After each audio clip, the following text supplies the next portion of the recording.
Ensimmäinen hyökkäyspään aloitus Kärpille.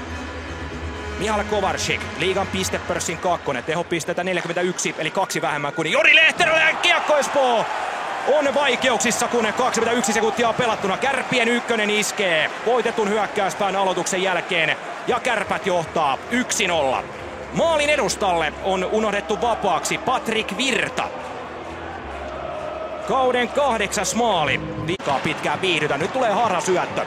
Gardiner, Tarif keskelle, siinä on paikka ja Ville Pokka! 10 vuoden tauon jälkeen ensimmäinen laukaus liigajäillä. Kärpät johtaa 2-0.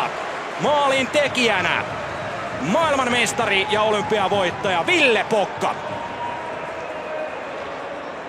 Liigauran 13 maali runkosarjassa. On kyllä napakka laserkuti, mikä lähtee sinne Markus Helgren Smedin kilpikädeti Davosia. Siellä pelataan jälleen perinteisesti maailman vanhin kiekkoturnaus Spengler Cup. 26. joulukuuta-31. joulukuuta. Näillä tiedoilla kaikki Spengler Cupin pelit näkee ilmaiseksi Spengler Cupin YouTube-kanavalta, kun Kärpät johtaa 3-0. Nolla kulmasta Josh Melnick yllättää Markus Helgren Smedin. Viime viikon lauantaina Oulussa pitkän maalittoman putken jälkeen todellinen Josh Melnick näytös. 3 maalia Lukon verkkoon. Ja nyt tulee jälleen yhden pelin tauon jälkeen onnistuminen. Kauden 6. maali. Se on todella yllättävä. Melnick yrittää ilmeisesti hakea vain syöttöä maalin edustalle. 3 minuuttia toista erää pelattuna.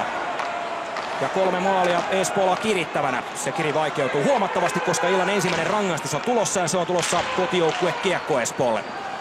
Westerholm lähti aikoja sitten pois maaliltaan, siirretty rangaistus päällä. Kärpillä 6 kenttäpelaajaa jäällä. Gardiner viivaan. Kovarsik. Ei pääse Laakso katkaisemaan. Turunen. Viivasta Björk mukaan. Pitkä levitys Gardiner.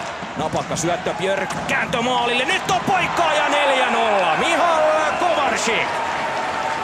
Kauden 9. maali. Kärpät johtaa 4-0. Siirretyn rangaistuksen aikana Björk ja Gardiner pelaavat kimpassa pari kertaa yhteen. Laukaus päätyi lautoihin ja maalin kulmalla on valppaana Mihal Kovarsik. Ennen takkaisee. Sen Korpimäkikin tulee tilanteeseen mukaan. Hermonen voittaa 2 Espoon pelaajaa. Tulee jo puolittaiseen maalipaikkaan, laukoo terävästi. Korpimäki survoo, tekee kaikkensa, mutta ei osu kiekkoon. Rusov. Uusi paikka hänelle, 5-0. 5-0 Kärpät johtaa. Austin Rusov. Kauden 13. maali. On kyllä osoittautunut yhdysvaltalaishyökkääjäkin melkoiseksi nappihankinnaksi Kärppien urheilujohdolta. Tutut USA-huudot kaikuvat Metro Areenan perjantailassa. Ensin Hermonen laukoo maalille. Korpimäki, sitten Björk. Björk laukoo, nyt käy tolpassa. Lähellä käy, mutta lopulta ei lähelläkään. Kulonummi pelaa takatolpille. Loistava syöttö ja ilmasta on lähellä kaventaa Kotkansalo melko akrobaattisella suorituksella. Ei kuitenkaan saa lapioitua kiekkoa siitä maaliin.